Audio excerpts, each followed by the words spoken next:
আসসালামু আলাইকুম with all my subscriber. আশা করি সবাই ভালো আছেন। প্রিয় শিক্ষার্থী বন্ধু, আপনারা অবশ্যই অবগত আছেন আমরা ইন্ডাস্ট্রিয়াল লেভেলের সব ধরনের পাওয়ার বোর্ড রিপেয়ারিং ক্লাসগুলো আমরা আমাদের ইউটিউব চ্যানেলে আপলোড করে থাকি। তো তার ধারাবাহিকতা এসকোটি ক্লাস নিয়ে হাজির হলাম আপনাদের কাছে। আমরা আজকে যে ক্লাসটি দেব সেটি হচ্ছে, আমাদের কাছে একটি পাওয়ার বোর্ড আছে। এটি হচ্ছে হসিংয়ের একটি পাওয়ার বোর্ডের মডেল হচ্ছে gd-40। তো gd-40 মডেলের পাওয়ার বোর্ডে কী কী ধরনের প্রবলেম হতে পারে আমরা আজকে আপনাদের কাছে আলোচনা করব।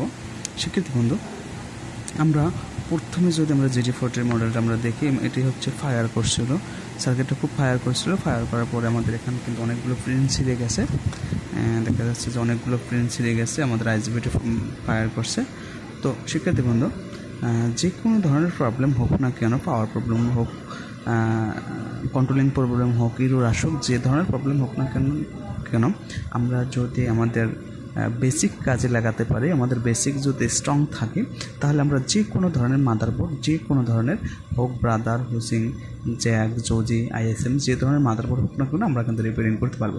শিক্ষার্থী বন্ধু, আমাদের একটা জিনিস লক্ষ্য রাখতে হবে, সেটি হচ্ছে আমাদের আসলে প্রবলেমটা কী, এটা আমাদের মাথায় নিতে হবে। ধরেন আমি সাপোজ বুঝালাম এটার প্রবলেম হচ্ছে ইরর 7 আসে।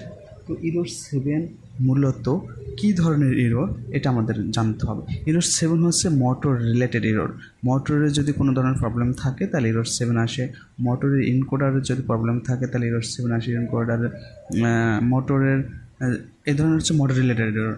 এবং মোটর আপনার ঠিক আছে, এখন হচ্ছে আপনার সার্কিট, যদি আপনার সার্কিটের প্রবলেম থাকে ইরর 7, তাহলে আপনার কোন সেকশন থেকে আসে, অর্থাৎ যে সেকশন থেকে মোটর অপারেট করা হয় ওই সেকশন থেকে ইরর 7 চলে আসতে পারে। তো আমরা এটা হচ্ছে আইজিবিটি সেকশন, এখান থেকে আমাদের এটা হচ্ছে মোটর গেট ট্রিগারিংয়ের জন্য, আইজিবিটি গেট ট্রিগারিংয়ের জন্য, এবং এটা হচ্ছে মোটরের আউটপুট। অর্থাৎ এখানে আমাদের একটা আইজিবিটি দেওয়া আছে, আইজিবিটির 3টে লেগ হচ্ছে আমাদের নেগেটিভ, একটা হচ্ছে পজিটিভ, একটা হচ্ছে নো কানেকশন, কোনো কানেকশন নেই, আর 3টা হচ্ছে ইউডাব্লিউভি, অর্থাৎ মোটরের আউটপুট। মোটর এখান থেকে মোটর অপারেট করা হয়, 3টে ফেজ বের হয়, এই ফেজটা হচ্ছে মোটর চালানো হয়, এবং এই পাশে হচ্ছে মোটর কন্ট্রোলিংয়ের জন্য, মোটর গেট ট্রিগারিংয়ের জন্য, অর্থাৎ আইজিবিটি গেট ট্রিগারিংয়ের জন্য এই সাইডটি ব্যবহার করা। অর্থাৎ আমাদের এই সেকশনে যদি কোনো ধরনের প্রবলেম থাকে তাহলে আমাদের ইরর 7 চলে আসতে পারে।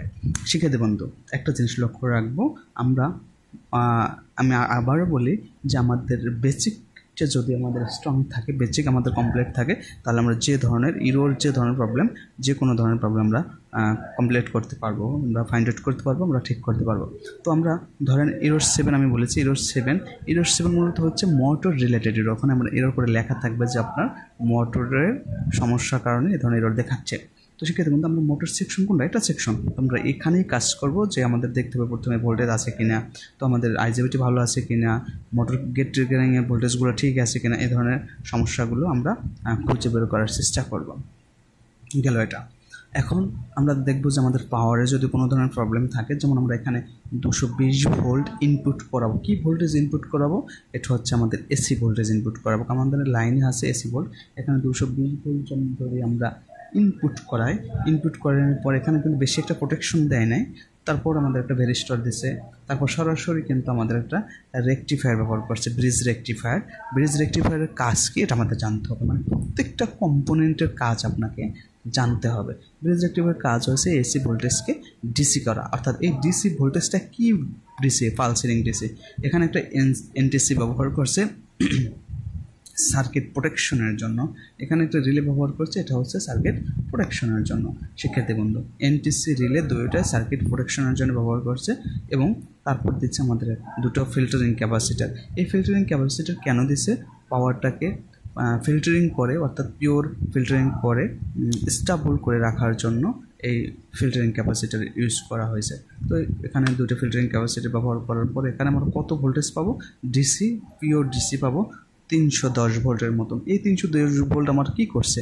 আমার আইজিবিটির দিচ্ছে, কারণ আইজিবিটি মোটর চালাতে হলে অবশ্যই 300 ভোল্টের ভিতরে থাকতে হবে। তো আমাদের 300 ভোল্ট আমার আইজিবিটি দিচ্ছে। আর একটা টাইম আমাদের দিছে এই এসএমপিএস পাওয়ার সাপ্লাই সেকশনে। কেন দিছে?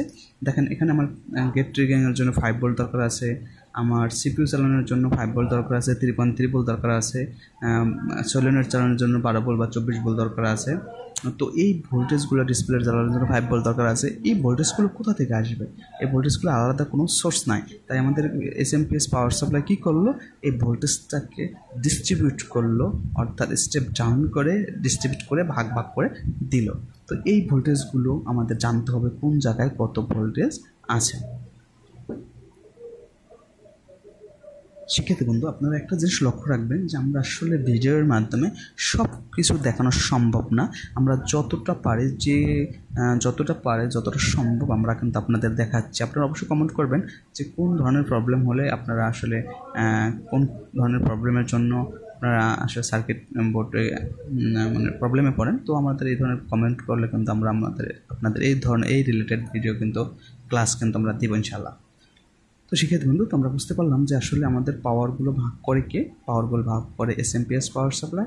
আর এই ফিল্টারিং ভোল্টেজটা, এই পিওভিসি ভোল্টেজটা একটা টাইম কিন্তু আমাদের আইজিবিটিতে যায়। আইজিবিটি যখন 300 ভোল্ট যায়, তখন আমরা যখন প্যাডেল চাপ দিই তখন কিন্তু আমাদের গেট রিংয়ের মাধ্যমে আউটপুটে মোটর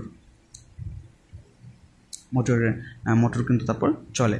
তো শিক্ষার্থী বন্ধু, আমরা আসলে এ ধরনের ক্লাসগুলো, এ ধরনের আপনাদের জন্য একটি মানে কোর্সের ব্যবস্থা করছি। কোনো শিক্ষার্থী বন্ধু আমাদের এই কোর্সটি করতে চাইলে আমরা আসলে part by part, step by step আমরা আপনাদের দেখাই দেবো ইনশাল্লাহ।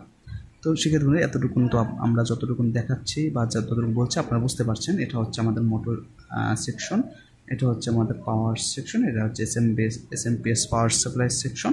তো আমাদের প্রত্যেকটা সেকশন জানতে হবে, প্রত্যেকটা পার্টসের কাজ জানতে হবে, ক্যাপাসিটারের কাজ, ভোল্টেজ রেগুলেটরের কাজ, ডায়োডের কাজ, প্রত্যেকটা পার্টসের কাজ জানতে হবে। তো এই ধরনের স্টেপগুলো যদি আমরা ফলো করি তাহলে ইনশাআল্লাহ সব ধরনের মাদারবোর্ড কিন্তু আমরা রিপেয়ারিং করতে পারবো। তো আমরা আজকে এতটুকু দেওয়ার জন্য, এতটুকু জানানোর জন্য আপনাদের কাছে আসছিলাম। তো অবশ্যই আমাদের চ্যানেলকে লাইক, কমেন্ট, শেয়ার করতে কিন্তু ভুলবেন না। অবশ্যই চ্যানেল কিন্তু আমাদের সাবস্ক্রাইব করবেন, কারণ আপনারা সাপোর্ট করলে আমরা আরও ভালো ভালো ক্লাস নিয়ে আসবো ইনশাআল্লাহ। তো সবাই ভালো থাকবেন, সুস্থ থাকবেন। আল্লাহ হাফেজ।